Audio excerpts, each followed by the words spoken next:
Hello friends, this is Deepak Kashyap from daily simple English. और आज है हमारे इंग्लिश स्पीकिंग की क्लास का ये तीसरा दिन। तो आज हम इसमें सीखने वाले हैं बेसिक इंग्लिश ग्रामर। कुछ लोग सोचते हैं कि इंग्लिश ग्रामर सीखने की ज़रूरत नहीं है, लेकिन ये गलत है। आपको बेसिक इंग्लिश ग्रामर ज़रूर सीखनी चाहिए। अगर आप बेसिक ग्रामर नहीं सीखेंगे तो आपके अंदर कॉन्फिडेंस नहीं आएगा, आप अपनी बातों को रख नहीं पाएंगे, अपनी बातों को समझा नहीं पाएंगे। इंग्लिश में अगर आपको इम्प्रूव करना है तो बेसिक ग्रामर आपको बिल्कुल आनी ही चाहिए। तो हमारा लेसन जो है आज बिल्कुल आपके लिए ही है और आपसे रिक्वेस्ट है कि पूरा लेसन ये देखिएगा, तभी आपको चीज़ें समझ में आएंगी। मैं पूरी कोशिश करूँगा अपने तरीके से आपको समझाने की, जिससे आपको चीज़ें समझ में आए। और आपसे मैं प्रॉमिस करता हूँ कि अगर आज का लेसन आपने पूरा देख लिया तो आपको फील होगा कि हाँ, आज कुछ आपने सीखा हुआ है और वो आपका वेस्ट नहीं जाएगा, लाइफ टाइम आपके काम आएगा। तो रिक्वेस्ट है कि वीडियो पूरा देखिएगा, जिससे चीज़ें आपको समझ में आए। अगर फिर भी कुछ चीज़ें समझ में नहीं आती हैं, कुछ अगर आपको पूछना हो तो आप कमेंट्स में पूछ सकते हैं। मैं कोशिश करूँगा कि उसका आंसर कर पाऊँ, ठीक है। तो आज जो हमारा इंग्लिश ग्रामर लेसन है उसमें हम सीखने वाले हैं बेसिक ग्रामर की चीज़ें, जो कि हैं सब्जेक्ट किसे कहते हैं, हेल्पिंग वर्ब किसे कहते हैं और वर्ब किसे कहते हैं। तो चलिए जानते हैं कि ये हैं बेसिक चीज़ें क्या। तो हम बात करते हैं सब्जेक्ट की। सब्जेक्ट किसे कहते हैं? सब्जेक्ट का हिंदी मतलब होता है कर्ता, और कर्ता का मतलब होता है काम करने वाला। मतलब कोई भी सेंटेंस में जो काम हो रहा है उस काम को करने वाले को ही कर्ता कहते हैं। यानी जो एक्शन परफॉर्म कर रहा है उसको ही कर्ता बोलते हैं। काम जो कर रहा है वो ही करने वाला होता है, ठीक है। तो इसकी परिभाषा अगर कहना चाहें तो a subject is a part of a sentence that contains the person और thing performing the action in a sentence. तो सेंटेंस में जो भी एक्शन कर रहा है, यानी एक्शन को परफॉर्म कर रहा है, वही आपका करता है, यानी डूअर जो है वही करता है। उदाहरण से समझते हैं इसको। जैसे कि मैं खाना खाता हूँ, तो यहाँ खाना खाने का काम कौन कर रहा है? मैं। तो यहाँ मैं जो है वो सब्जेक्ट हो जाऊँगा। तुम क्रिकेट खेलते हो, तो यहाँ क्रिकेट खेलने का कौन काम कर रहा है? तुम। तो यहाँ तुम जो है सब्जेक्ट हो जाओगे, ठीक है। राम टीवी देखता है, तो यहाँ टीवी देखने का काम कौन कर रहा है? राम। तो यहाँ पर राम जो है सब्जेक्ट हो जाएगा। या फिर वे दौड़ रहे हैं, तो दौड़ने का काम कौन कर रहे हैं? वे। तो यहाँ पर वे जो है सब्जेक्ट हो जाता है, ठीक है। अब बात करते हैं जो सब्जेक्ट हमारे होते हैं वो सब्जेक्ट नाउन भी हो सकते हैं और प्रोनाउन भी हो सकते हैं। तो इन चीज़ों को हम आगे आने वाले लेसन्स में कवर करेंगे। अभी हम समझते हैं कि सब्जेक्ट के टाइप क्या हैं। सब्जेक्ट जो होते हैं, जो अभी आपको काम में आने वाली चीज़ें हैं, वो हैं सब्जेक्ट टाइप। सब्जेक्ट दो प्रकार के होते हैं। पहला सब्जेक्ट होता है सिंगुलर सब्जेक्ट और दूसरे होते हैं प्लूरल सब्जेक्ट। सिंगुलर सब्जेक्ट मतलब एक वाले, ओनली वन, ठीक है। और प्लूरल सब्जेक्ट जो होते हैं वो होते हैं एक से ज़्यादा। अब एक से ज़्यादा कितने, अंग्रेज़ों ने जो है वो ये नहीं बताया है, उन्होंने ये बताया है एक और एक से अधिक, ठीक है। तो हम भी उसी तरीके से पढ़ेंगे क्योंकि हम भी इंग्लिश पढ़ रहे हैं।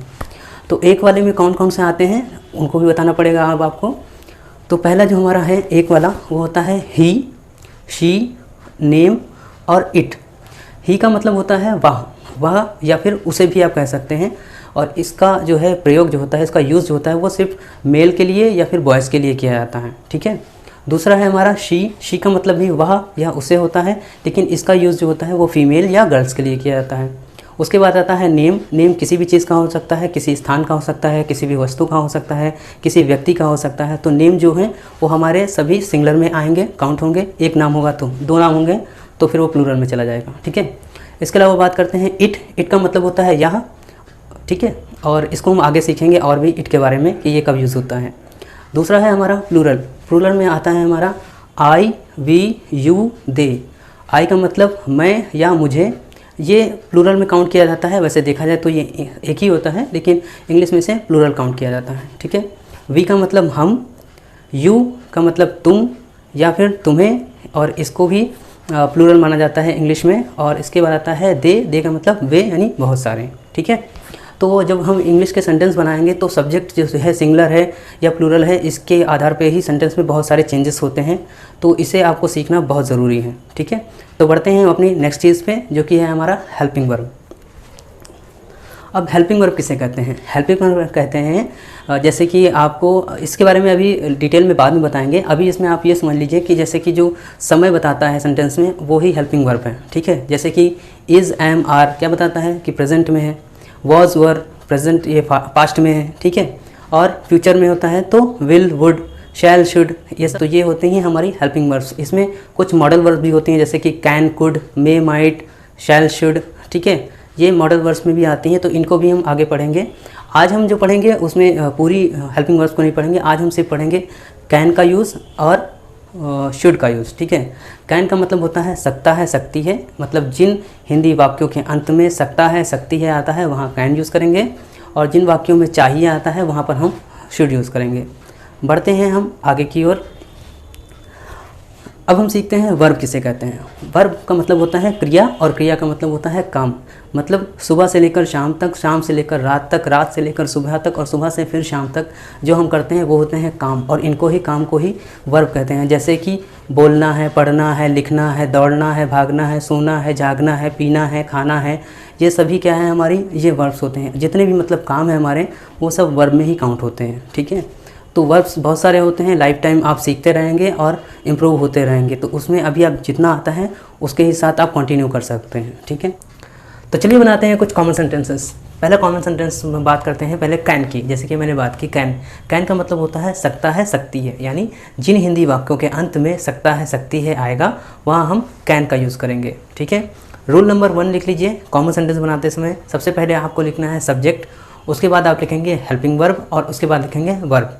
बस ये 3 चीज़ें ही ऐड करनी है और आपका सेंटेंस बन जाएगा। शुरू करते हैं पहला सेंटेंस, मैं पढ़ सकता हूँ। तो इसमें पहले मैं की अंग्रेजी लगाइए। मैं का मतलब आई, ठीक है। सकता का इंग्लिश कैन, आपको बता चुका हूँ मैं, आई कैन, और उसके बाद क्या है पढ़ने की इंग्लिश यानी रीड। तो आई कैन रीड, मैं पढ़ सकता हूँ, हो गया आपका सेंटेंस कंप्लीट। इसे आप अपनी डेली लाइफ में भी यूज़ करते होंगे और कर भी सकते हैं।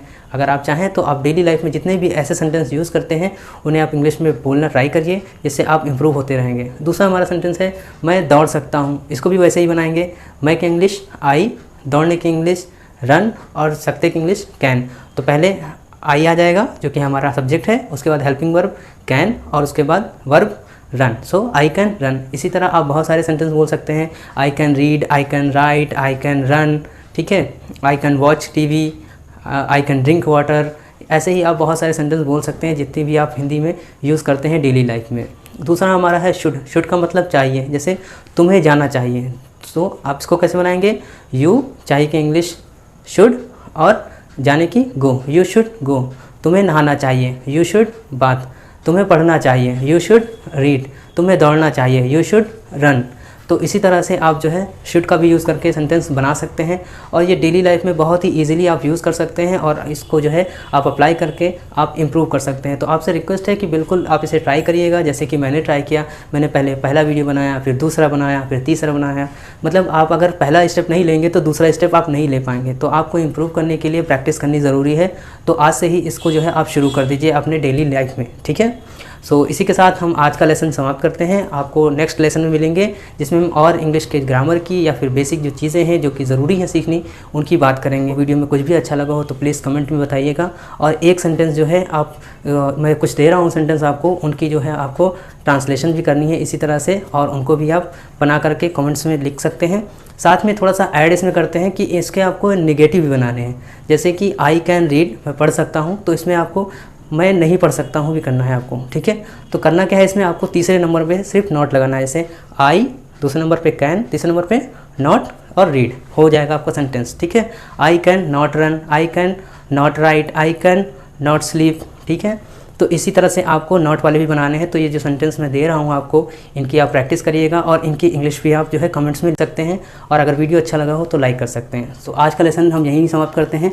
आगे आने वाले लेसन्स में हम और आगे बढ़ेंगे, ठीक है। So please like, share and subscribe my YouTube channel daily simple English. Make your future bright, and thank you for watching. Have a nice day.